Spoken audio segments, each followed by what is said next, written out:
बहुत अच्छा लगा जब मैं प्रिया मैम से मिली। वो मुझे हिंदी बोलना नहीं आता था, तो मुझे वो हिंदी बोलना सिखाई और खेलने में भी, कूदने में बताई। पहले हॉस्टल में, फिर वो डाली मुझे, तो हॉस्टल में फुटबॉल कैसे खेलते हैं ये सब सिखाई। यहाँ में से मेरे गांव के बहुत लोग हैं। अंबिका, वो फुटबॉल खेलती है और वो एक कप भी जीती है। और पहले जब मैं आया था तो मेरे को भाग जाने का मन करता था, पर अब नहीं करता। यहाँ बहुत अच्छी सुविधाएं हैं और अच्छे से रखते हैं, तो मेरा घर जाने का मन भी नहीं होता। प्रिया मैम अच्छी हैं, कोई चीज़ जब पढ़ाती है तो अच्छा पढ़ाती है और बोलती भी अच्छे से।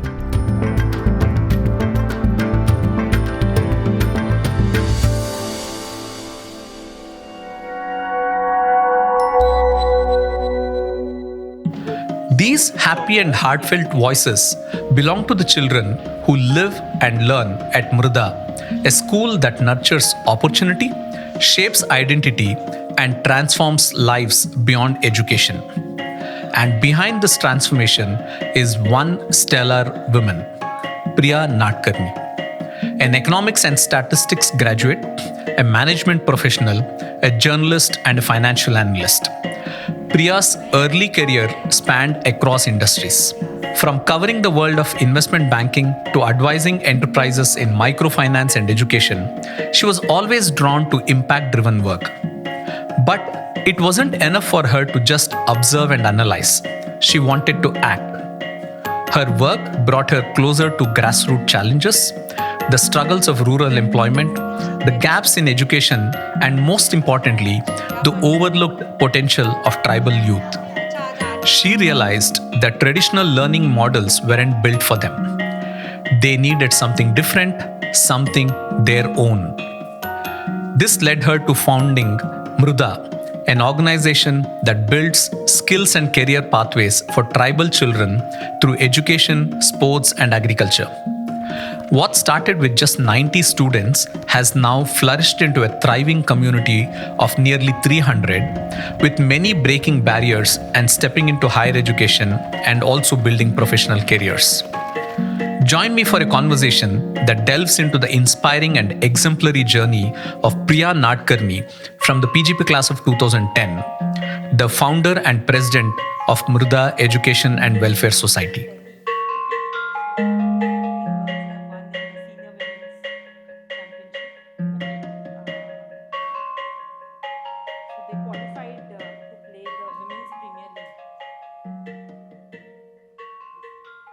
I want to sort of thank you for doing this with us, this conversation. When we look at our alumni, they excel in everything that they set out to do.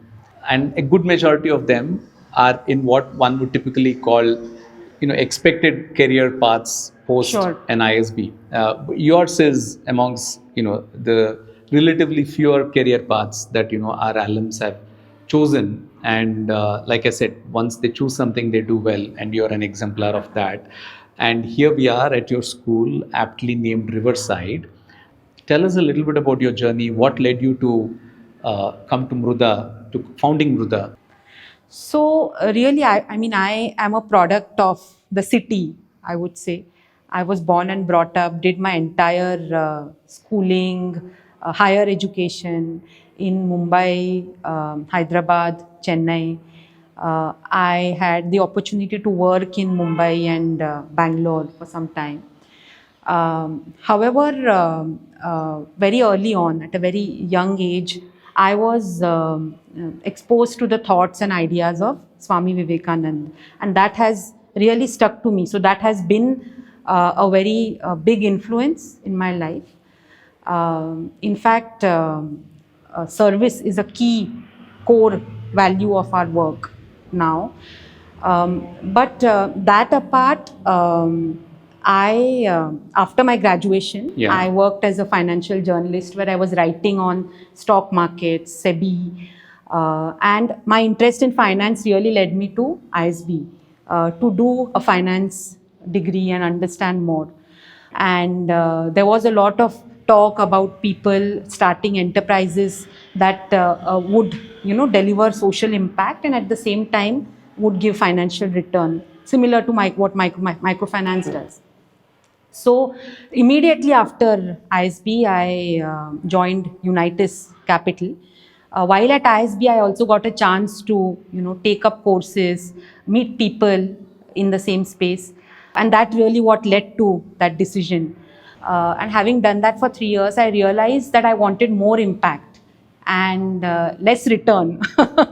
So That's not a very common aspiration. so then sometime in 2012, Yeah. I decided that I would switch, but of course that was not a decision that was made easily. I think that the fact that I had an ISB sort of education to boot really helped, because it gave a lot of confidence to take that step. So actually, first what I did was I paid off my student loan. So I took 3 years to do that. And then after that, I decided that I would sort of take up a consulting opportunity with Pradhan. I worked on employability and skills training over there, where we actually, worked with over 1,500 youth, mobilizing them, putting them through an initial training, and placing them in cities for trainings and placements. Now, through that, what we realized was that, while some youth were going, most of them were coming back, and they did not really want to go back again To the city. to the city for various reasons. For the boys, they had adjustment issues over there. For the girls, it was ill health. So they were so anemic that many times they would take days off and then they would get laid off. Based on that experience, I realized that there was a need to work at a more fundamental level. Okay. And that's really how Mrida started in 2016. Now at Mrida, our vision has always been to tackle poverty.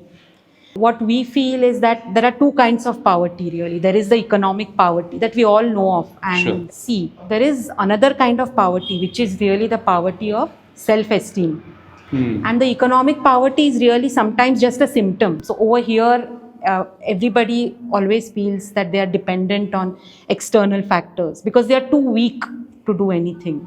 And that is really where, Swamiji's words on being able to do anything, because all power is within you and you can do anything that you want. You can create things for yourself. Yeah, these words are magical in that context. And we felt that if we could, take the spirit of those words and translate that into action here by working with children from a very young age, then that would really go very far in terms of setting up a model of rural education that works. So really that's what we tried to do here. So the school started in 2016. So for 2 years we were just a day school. About 90 children were there at that time. In the same premises that in the same premises, but a slightly smaller version. Yeah.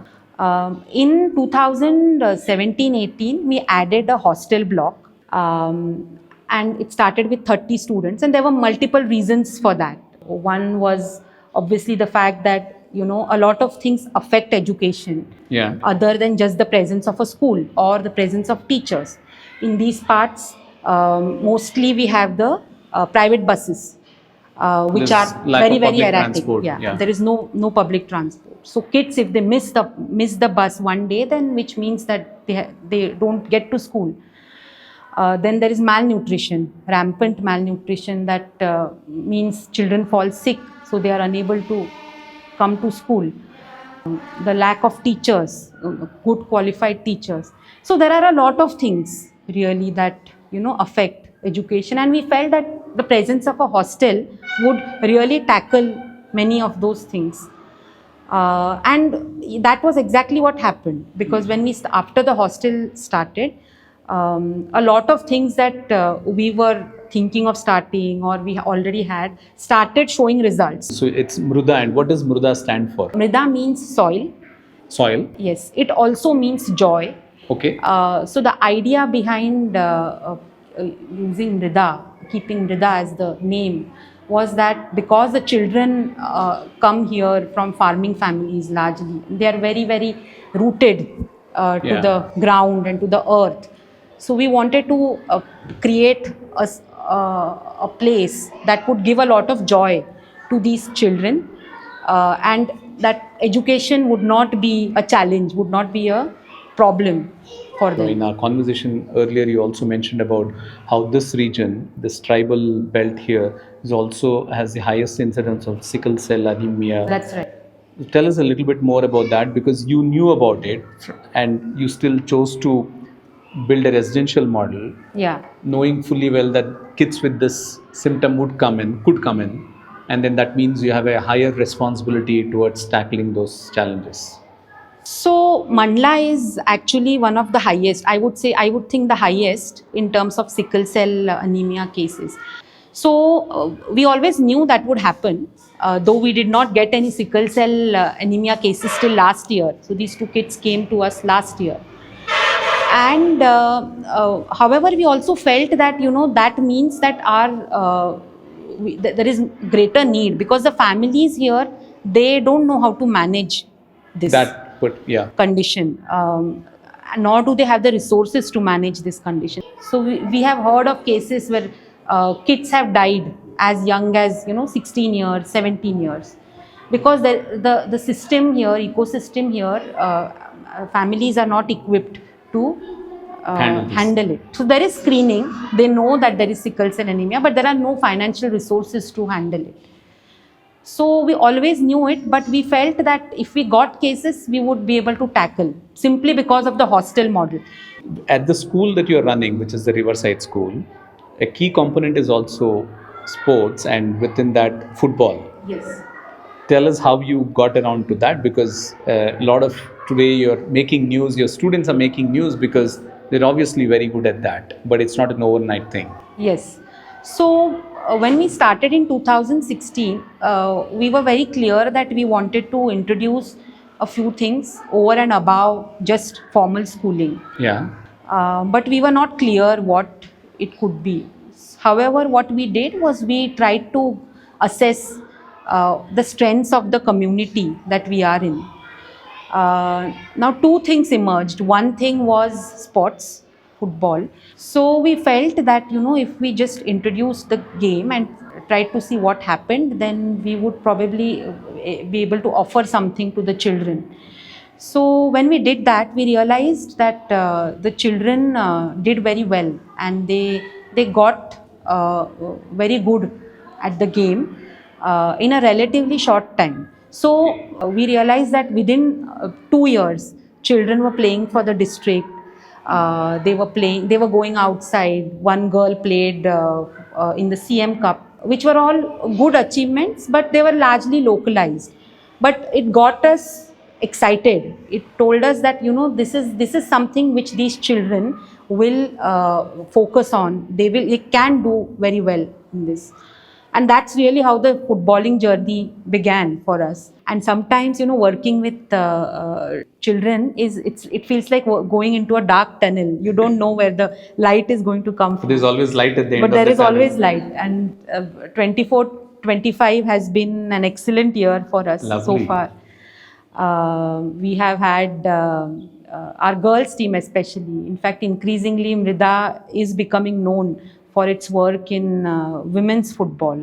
Our girls team this year, they have already won the Inspire Cup in Anantapur. Yeah, so the larger than life size cup. Yeah. They beat Bangalore FC over there.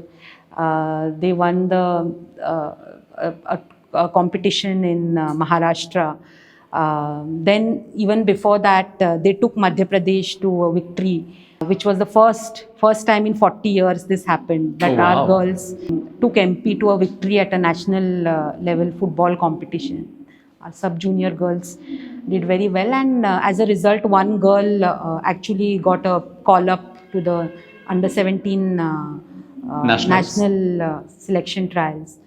So this, and also, of course, the girls have been winning everything that they have played in, about 46 victories on a trot. Oh wow, that should let that continue. Yes. Yeah. And thanks to all of these wins, what is happening is that the younger girls who are coming up, they are motivated and inspired. I'm going to go back to sort of, you mentioned when you were a journalist, that's when you wanted a degree in finance and you chose ISB. Tell us a little bit about what prompted you to zero in on ISB. How did you go about that process of, picking ISB? So I was actually looking at a master's at that point, but I wasn't very clear on, whether it would be a 1-year master's or a 2-year. So I was also looking at options outside India. Sure. And there were 2-3 options in labor economics and a few other things.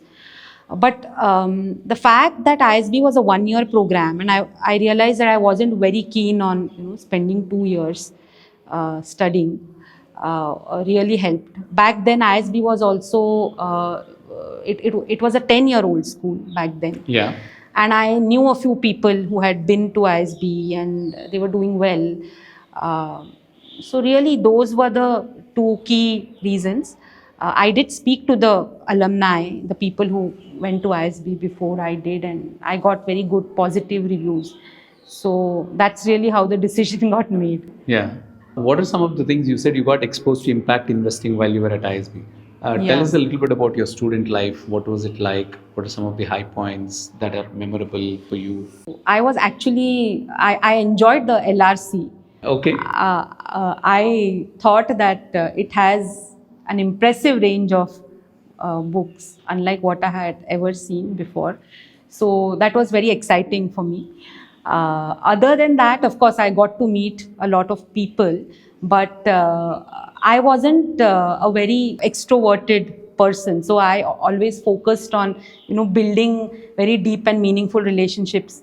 So I actually, graduating out of ISB, I knew very few people, but the people I knew them really well. Sure.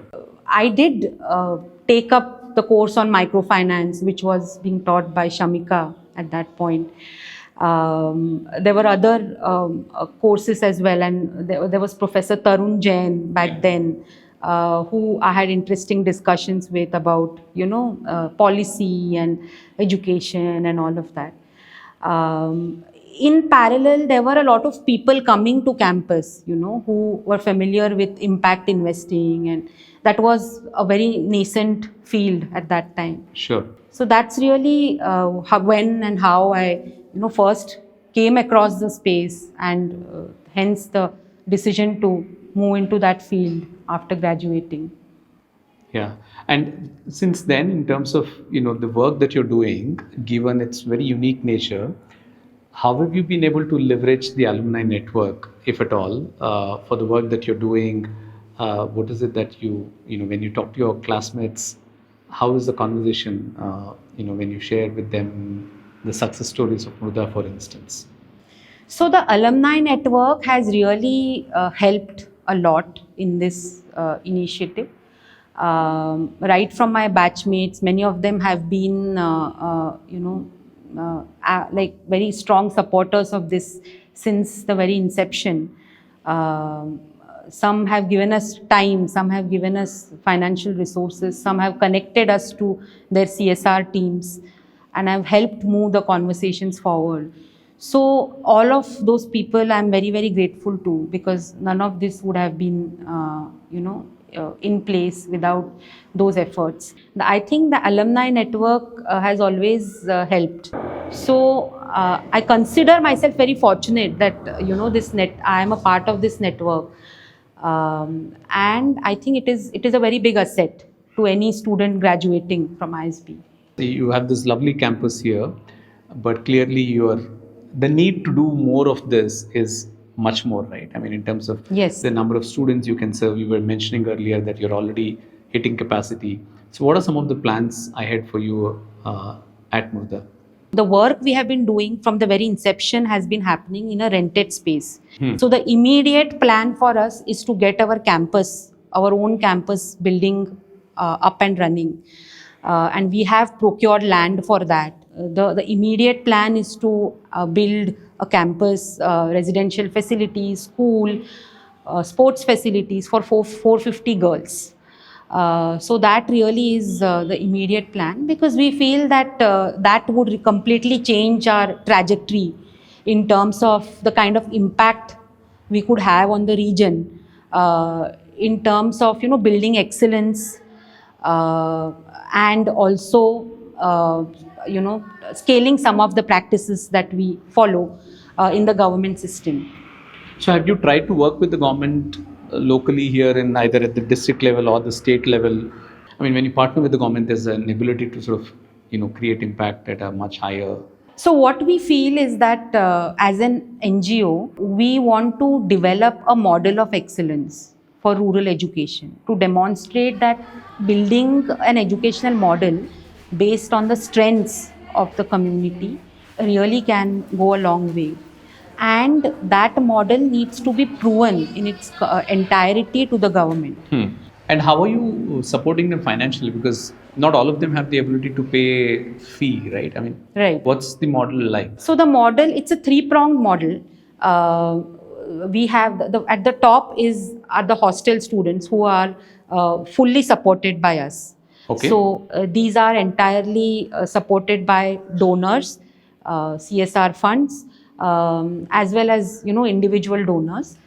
At the second prong is the day scholars, who are so they don't pay any tuition, but they do take care of their books, uniform, and the tuition and the travel gets taken care of by us. And the third are really the children who pay tuition fees, even though that tuition fee is very subsidized.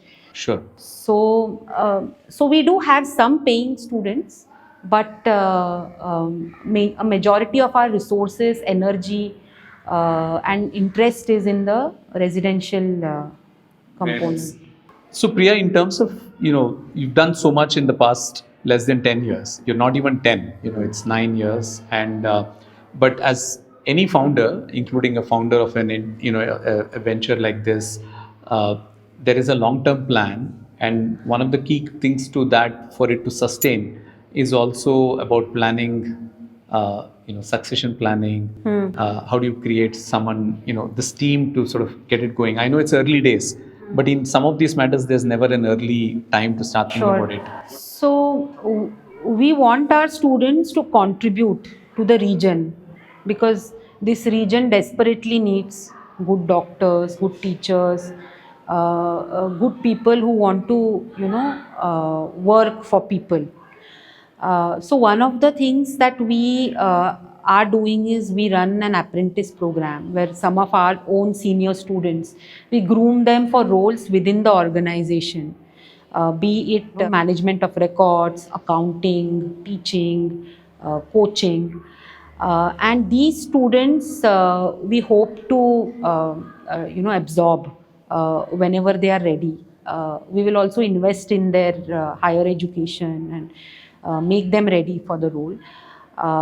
So I think that over the long term, Mrida is an organization that would be run by its own students, or at least the same kids who once were a part of the organization or the school as beneficiaries or as students.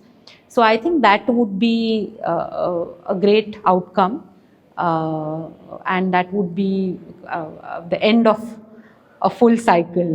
Yeah, but it's amazing. So you started off by saying Swami Vivekananda's teachings of service, and so you want that same seva bhav to come in your students so that they come back and serve the region. Absolutely.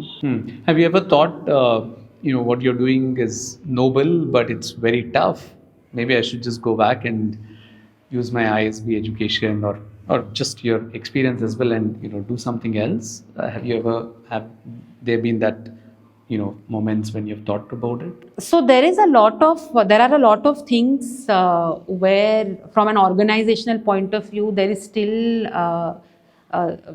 we could do with some more clarity, but there is one clarity that we certainly have, that we are here and we are in this for the long run, and we are not going anywhere till the region changes, at least in our lifetime. What if some student or an alum wants to engage with you? How could they do that? There are multiple ways. One is we have volunteering opportunities. So people can choose to take a session with the kids. People can choose to come here and stay for some time. The second way is to really work with us on the fundraising aspect. because 80% of our team is on the ground, and really I would say 90%, just 10% of the people are working on fundraising and marketing. And I think the third sort of thing is also our teams tend to travel a lot to different cities. So Bangalore, Delhi, our girls team will be in Delhi in April. So there are opportunities to engage at that time With your students with and- our students, where they can, take the time to maybe show them around the city, or Host them there. or do a workshop at that time. So that is also doable and possible. Got it. I have a rapid fire round for you. Okay, This is, there are no gift hampers, sure, but what we want is quick responses. sure. What's the one word that describes your journey so far best? Crazy. Crazy. Okay. And the best advice you have ever received? Just experiment and learn. Okay. One thing you wish more people knew about rural education? So there is a lot of focus in rural development and education on just teaching, on making children literate, like just teaching them to read, teaching them to count. But there is a lot more could be done. Models such as ours that really focus on a holistic excellence type of engagement are very few. If you had a magic wand, what's one change that you'd bring to the education system? I think I would just have the ability to pick our best students and put them into teaching rather than anything else, because I think that's the most important thing that the country needs. Your favorite campus memory? My favorite campus memory is, there are two. One is the LRC, of course. Yeah. I enjoyed my time there, and also the SV2, the space outside SV2, where we would often sit and talk. And, I've really enjoyed this visit to your campus. It's lovely what you've created here, and I know there's more magic that is going to unfold. And I think what you managed to create here is sort of a very beautiful place for beautiful people to sort of create a wonderful career for them.